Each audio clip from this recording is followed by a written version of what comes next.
अगर तुम बार बार यह सोचते हो कि मैं क्यों गिर जाता हूं, अगर तुमने कई बार ठान लिया कि अब से ब्रह्मचर्य का पालन करूंगा, लेकिन फिर अकेले में मन तुम्हें खींच ले जाता है, अगर तुम्हें भीतर कहीं यह एहसास है कि तुम्हारी शक्ति धीरे धीरे कम हो रही है, तुम्हारी आंखों की चमक वैसी नहीं रही, तुम्हारा आत्मविश्वास पहले जैसा नहीं रहा, तो आज भागना मत, आज सच से सामना करो। तुम पापी नहीं हो, तुम गिरे हुए नहीं हो, तुम अयोग्य नहीं हो, तुम केवल असावधान हो, तुम्हें तुम्हारी ऊर्जा का मूल्य नहीं बताया गया। ब्रह्मचर्य केवल शरीर का नियम नहीं है, ये चेतना की दिशा है। ब्रह्मचर्य का अर्थ है अपनी जीवन शक्ति को बिखरने से रोककर उसे ऊंचा उठाना। तुम्हारे भीतर जो वीर्य है वो केवल जैविक तत्व नहीं है, वो सघन प्राण शक्ति है। वही शक्ति तुम्हारी बुद्धि को तेज देती है, वही तुम्हारी वाणी में प्रभाव लाती है, वही तुम्हारे व्यक्तित्व को आकर्षक बनाती है। जब ये शक्ति बार बार नीचे गिरती है तो केवल शरीर थकता नहीं, मन भी दुर्बल होता है।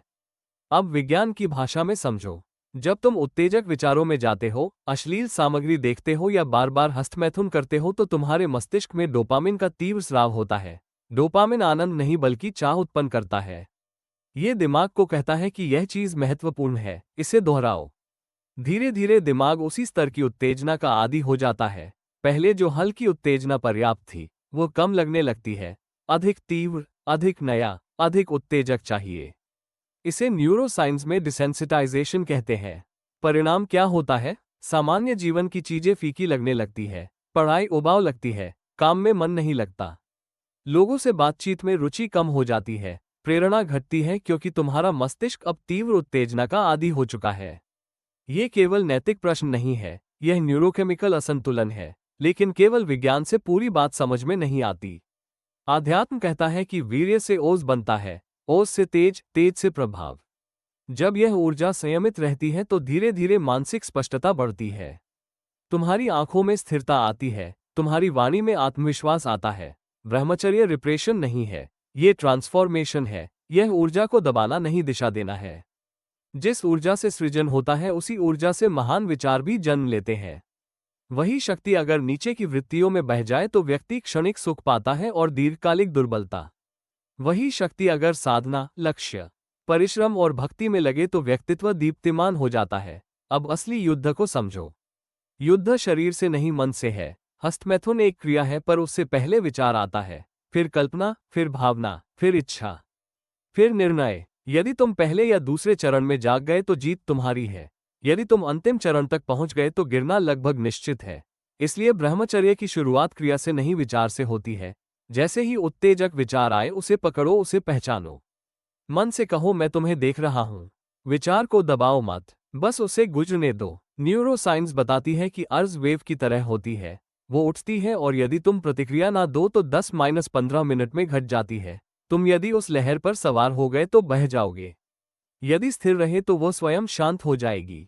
अब व्यवहारिक उपाय समझो। पहला, एनवायरनमेंट बदलो। रात को अकेले मोबाइल लेकर बिस्तर पर मत लेटो, डाटा बंद करके सो, उत्तेजक सामग्री पूरी तरह हटाओ। ये कमजोरी नहीं, बुद्धिमानी है। यदि शराबी घर में बोतल रखेगा तो संयम कठिन होगा। दूसरा, शरीर को श्रम दो। व्यायाम, दौड़, योग, ठंडे पानी से स्नान। जब शरीर थकता है तो वासना की तीव्रता घटती है क्योंकि अतिरिक्त ऊर्जा सही दिशा में लग चुकी होती है।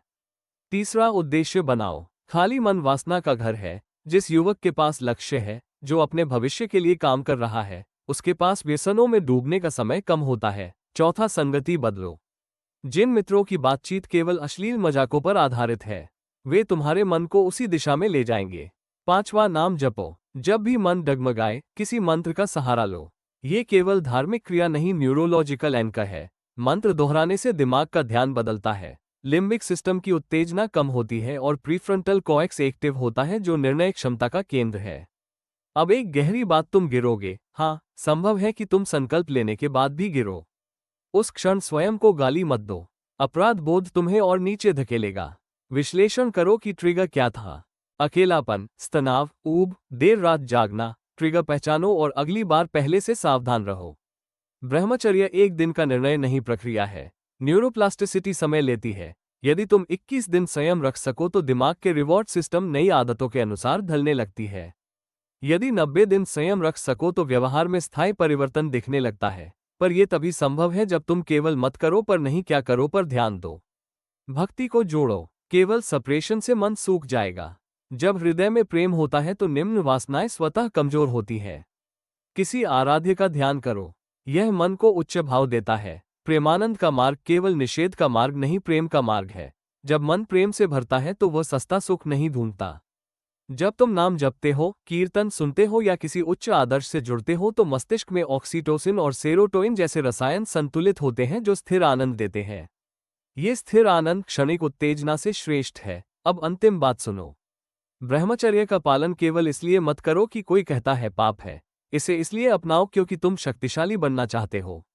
इतिहास में जिस भी व्यक्ति ने अपनी इंद्रियों का स्वामी बना वही नेतृत्व कर पाया। जो अपनी इच्छाओं का दास रहा वो स्वयं से ही हार गया। तुम वीर बनना चाहते हो या दास?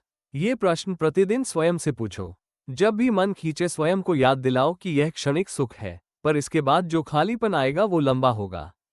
और यदि तुम टिक गए तो जो आत्मसम्मान मिलेगा वो अमूल्य होगा। आज निर्णय लो। पूर्णता की शपथ मत लो, प्रयास की शपथ लो। गिरोगे तो उठोगे। हर बार जब तुम स्वयं को रोकते हो तुम्हारा आत्मविश्वास बढ़ता है। हर दिन संयम तुम्हारी आंखों में स्थिरता लाता है। धीरे धीरे तुम्हें महसूस होगा कि तुम्हारी ऊर्जा बच रही है, तुम्हारा ध्यान स्पष्ट हो रहा है, तुम्हारी वाणी में बल आ रहा है। ब्रह्मचर्य दमन नहीं, दिशा है। ये जीवन शक्ति को बिखरने से बचाकर उसे ऊंचाई देना है। यदि तुम इस मार्ग पर चल पड़े तो तुम्हें केवल संयम नहीं आत्मबल मिलेगा, और आत्मबल से बढ़कर कोई संपत्ति नहीं।